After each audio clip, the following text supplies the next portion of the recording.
Hi guys, and welcome back to my channel. Today I'm going to be showing you how I make my delicious brioche buns. Now first of all, we're going to combine whole milk, warm, sugar, active dry or instant yeast. Now if you are using instant yeast, you don't really need to let it sit, but you combine all that together. Then we add the all-purpose flour, unsalted butter, 1 large egg and 1 teaspoon of salt. Then we start to knead. So at first your dough is really sticky, but you just gotta keep kneading it and it should be smooth like this. So you gotta let it sit for 2 hours. After it's doubled in size, give it a good old punch and let all the air out.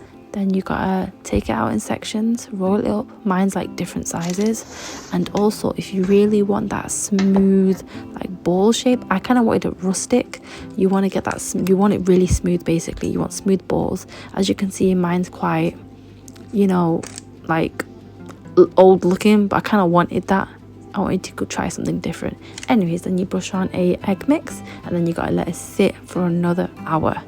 Now once the hour is done, you can pop that in I was gonna say in the freezer, but no, in the oven. So make sure your oven is preheated at 180 and then you can pop them in for 25 to 30 minutes. To be honest, my oven is really slow, so it was like 40 minutes, but until they're brown, you know when they're done, I think. I don't know. Anyways, and then I brush on this garlic butter with herbs. Oh, amazing. I popped that on right away when it was hot so it can sink in, and it was just really tasty. Again, you can stuff these, you can use them as buns like I did. I made chicken burgers out of them, or you can do whatever you like. So yeah, that's my recipe. Thank you guys for watching.